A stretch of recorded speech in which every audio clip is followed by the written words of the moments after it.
ایک قدیم شہر میں ایک بادشاہ حکومت کرتا تھا جس کا نام شہنشاہ نادر تھا۔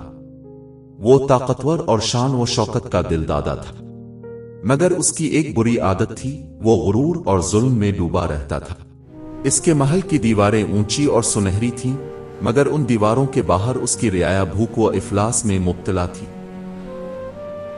کسان دن رات محنت کرتے، مگر بادشاہ کے ٹیکس اتنے زیادہ تھے کہ ان کے بچے بھوکے ہی سو جاتے۔ بادشاہ نادر کی نظر میں رعایا کی کوئی قیمت نہ تھی۔ وہ سمجھتا تھا کہ اس کا تخت و تاج ہمیشہ اس کے خاندان میں رہے گا، اور لوگ چاہے جتنا روئیں، اس کی طاقت کو کوئی نہیں ہلا سکتا۔ اس کی 3 بیٹیاں تھیں۔ بڑی بیٹی محل کی عیاشیوں میں کھوئی رہتی، دوسری باپ کی چاپلوسی میں مگن رہتی، مگر تیسری بیٹی شہزادی دلفشاں بالکل مختلف تھی۔ وہ نرم دل، انصاف پسند اور رحم کرنے والی تھی۔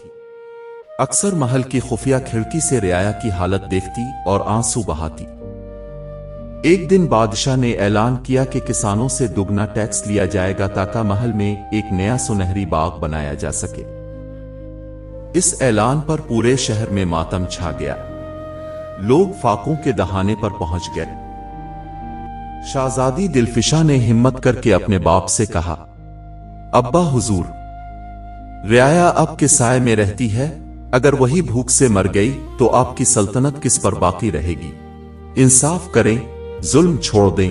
بادشاہ نادر قہقہا لگا کر بولا، دلفشاں، یہ رعایا صرف میرے حکم بجا لانے کے لیے ہے۔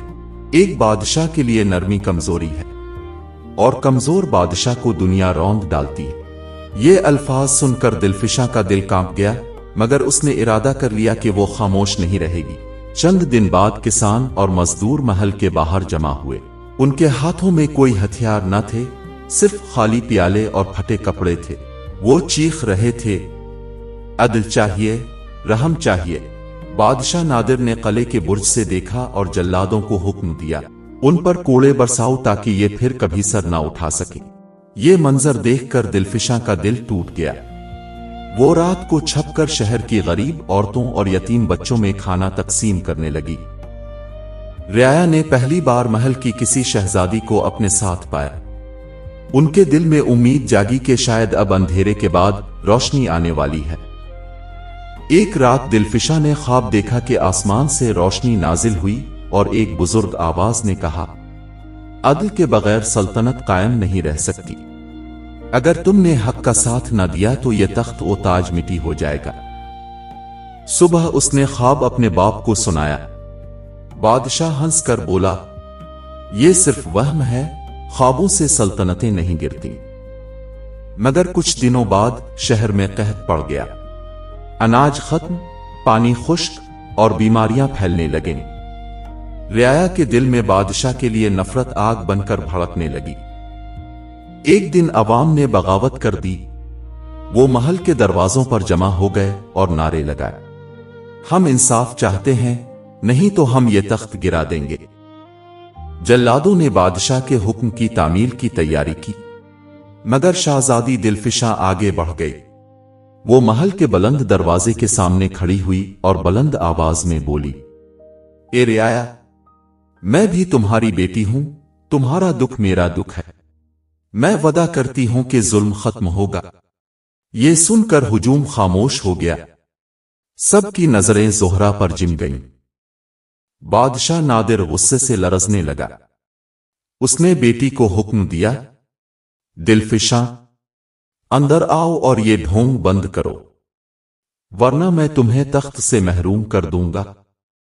دلفشاں نے پوری جرات کے ساتھ جواب دیا، ابا حضور، تخت تو اللہ کی امانت ہے، اگر اس پر عدل نہ ہو تو یہ تخت زنجیر بن جاتا ہے۔ میں اس زنجیر کو نہیں مانتی۔ یہ الفاظ سن کر بادشاہ کے وزیر بھی حیران رہ گئے۔ کچھ نے آہستہ آہستہ رعایا کا ساتھ دینا شروع کر دیا۔ لوگوں کے شور اور بیٹی کے عزم نے بادشاہ نادر کو گھیر لیا۔ اس کے محافظ بھی دل ہی دل میں رعایا کے ساتھ تھے۔ آخر کار وہ مجبور ہو گیا۔ اس نے تخت چھوڑنے کا اعلان کیا اور دلفشاں کو ملکہ بنایا۔ رعایا نے خوشی کے نعرے لگائے اور پہلی بار شہر میں امن اور سکون اتر آیا۔ ملکہ دلفشاں نے سب سے پہلے ٹیکس کم کیے، یتیموں کے لیے گھروں کا انتظام کیا اور کسانوں کو زمین واپس دی۔ عدالتوں میں عدل اور مساوات قائم ہوئی۔ شہنشاہ نادر اپنی شکست پر افسوس کرتا رہا۔ وہ محل کے ایک کونے میں اکیلا رہ گیا۔ آخرکار اسے احساس ہوا کہ غرور اور ظلم کی بنیاد ریت پر لکھی تحریر کی طرح ہے، جسے پہلی ہوا ہی اڑا لے جاتی ہے۔ ملکہ دلفشاں کی نیک نیتی نے ثابت کیا کہ ایک شخص بھی پوری سلطنت کو بدل سکتا ہے اگر وہ سچائی اور عدل کے ساتھ کھڑا ہو۔ یہ کہانی ہمیں یہ سبق دیتی ہے کہ غرور اور ظلم کبھی قائم نہیں رہتے۔ عدل و انصاف سب سے بڑی طاقت ہے۔ ایک نیک دل رہنما پوری قوم کو روشنی دے سکتا ہے۔ تخت و تاج ہمیشہ عدل پر قائم رہتے ہیں، ظلم پر نہیں۔